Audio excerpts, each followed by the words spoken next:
Hi, this is Jeffrey Hazel, and I'm doing a review of the Haves and the Have-Nots. This is my fourth time trying to do this video. So the last three videos had like time issues with YouTube, so I had to redo this video. Okay, since I don't have that much time, I'm going to try to go into the most important parts, so I don't run into time and try to babble.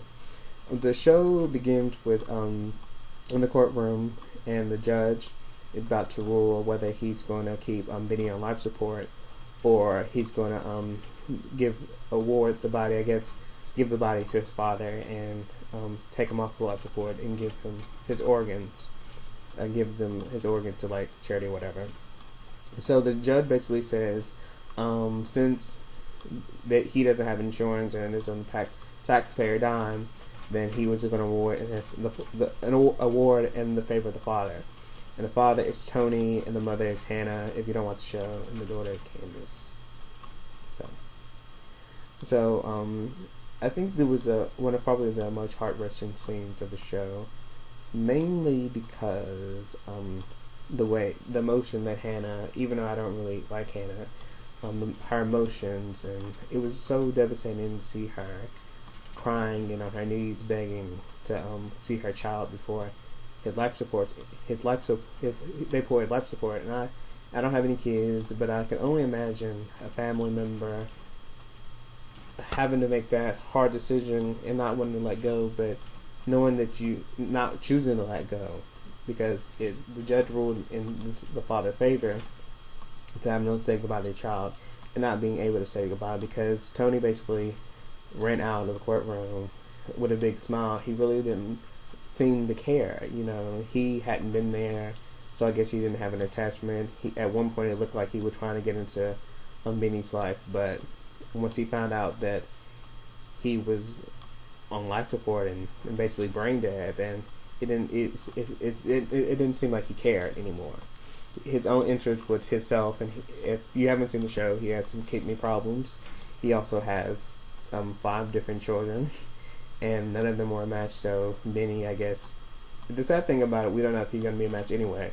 And if Benny dies, he died. Well, he technically legally dead, but if America Television, because it's a soap opera, America Television had brought him back to life, it would have been for nothing. He would have died for nothing, And I think even if he would have lived, he could have gave him a kidney, because I think that people can donate a kidney, you can take out one kidney and still survive with that one kidney. Okay, let's go back on to back to the story. The main gist of the episode is, I think it's called The March or something like that. I forget what it's called, but they're at this rally, and basically against, well, it's really for Wyatt, because they show pictures of Wyatt all over the place in there. Rallies for this little girl who died, and of course Benny. And I don't understand this whole part of this episode, because Wyatt is all over the place, and for the Quires to be a prominent family in the state, why does it have to dawn on anybody to know that their child, that their son, he looked just like Wyatt, and no one has come up with that realization. Even the white I forget what the girl's name, the campaign manager, she doesn't even realize it. I feel like if she tried to come up with like this boss bitch, that she knows everything, but if she was doing her diligent job and getting her dirt like she should, instead of worrying about Candace and all this other stuff, she would have known that was his son. She would have already had taken care of this problem. But anyway, I'm gonna have to skip along to some other things, and I'm gonna have to leave some stuff out because of time restraints. But another part of this episode is we see Candace talking to Jeffrey and talking to Amanda, and she basically tells them that her brother has died, and we also glare into information that we might not have known, that her child, her son, may be dead also, because she says people die, children die, so that might be inside that her child might have died. because we haven't seen her child. Another thing with Veronica and Jeffrey storyline, it's a heartbreaking storyline because you want people to accept you for who you are, and for who you love, and who you are as a person. It's just sad that Veronica taking that glimpse and try to deny him and try to be against him or whatever, for whatever reason, whether it's religious reasons. But I don't think even that. I think it's more of a perception of how people are viewing her, and I think that's the worst. Because I can understand if it's a religious reason for you to be against it, but since that your child still love her or him and accept them for who they are. But she basically tell him to get his shit together, and basically go into his Mitt Romney, his binder for the women. If you remember the 2012 campaign, then you would probably remember that famous line of binder full of women when they're talking about President Obama, his lack of diversity in his cabinet during his first administration, which is also a problem in his second administration also. But I'm not going to get into that. But I don't really have that much time, so what else happened in this episode? Also, I want to talk about Amanda before I leave. Amanda, I understand her situation because I had been in her situation with the sexual abuse when I was a child, and I feel like she's misunderstood.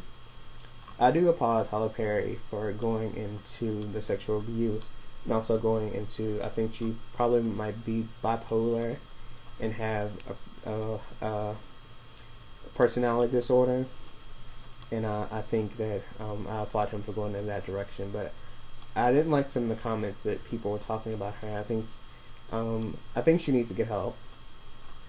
I don't think she's crazy, but I think she needs to get help. And I feel like if her family was more supportive and more loving instead of being so divisive and being so divided, that she wouldn't be in the situation she is now. And I also think that would be in Wyatt, and also in Wyatt case.